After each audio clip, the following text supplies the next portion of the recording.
Voy bolajonlarim, sizlarni ko'rib yuragim quvonadi. Aytingchi, maktabda tartibni saqlash nima uchun kerak? Chunki tartib bo'lsa, hamma o'rganadi. Hech kim bezovta bo'lmaydi. Ajoyib.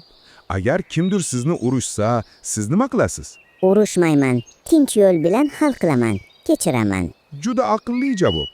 Uyda mehmon kelsa, qanday muomala qilamiz? Tabassum bilan kutib olamiz, salom beramiz, joy ko'rsatamiz. Barakalla. Darsda do'stingiz javob bera olmayotganini ko'rsangiz, nima qilasiz? Keyin yordam beraman, ammo dars payti bezovta qilmayman. Bolajonlarim, kim biladi, nega kattalarning gapini bo'lmaslik kerak? Chunki bu hurmatsizlik. Kutib, keyin so'rash kerak. Zo'r. O'yinchoqlarni bo'lishish yaxshi odatmi? Ha, bo'lishish mehrni ko'paytiradi. Agar kimdir sizning o'yinchog'ingizni so'rasa-chi? Iloji bo'lsa beraman. Do'stlik mustahkam bo'ladi. Barakalla. Nega kattalarga joy beramiz? Chunki ular hurmatga loyiq, biz esa odobli bo'lamiz. Qani, kim aytadi? So'zlarimizni tanlab gapirish nima uchun muhim? Yaxshi so'z yurakni yumshatadi.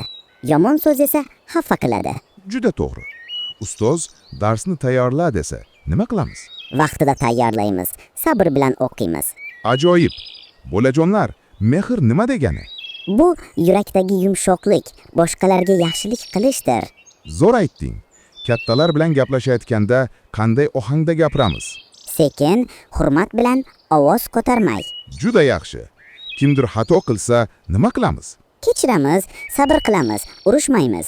Bolajonlar, tozalik haqida nima bilasizlar? Tozalik iymondandir. Kiyim, tana, xona pok bo'lishi kerak. Barakalla. Uyda kim yordamchi bo'lishi kerak? Hammamiz. Onaga, otaga yordam berish farzandlik burchi. Qani aytingchi, ustoz sizni maqtasa nima deysiz? Rahmat deyman, lekin yana yaxshiroq o'qishga harakat qilaman. Ajoyib javob. Kimdir sizga sovg'a bersa nima qilasiz? Rahmat aytaman, mamnun bo'laman va minnatdorlik bildiraman. Juda yaxshi. Qachon sizni odobli bola deb atash mumkin? Har doim to'g'ri so'zlab, hurmat bilan gapirsam. Agar ukangiz yig'lasa nima qilasiz? Yupataman, yordam beraman, sevgi bilan quchoqlayman. Bolajonlarim, kim eng mehribon bola bo'ladi? Yordam beradigan, hurmatli, rostgo'y bola.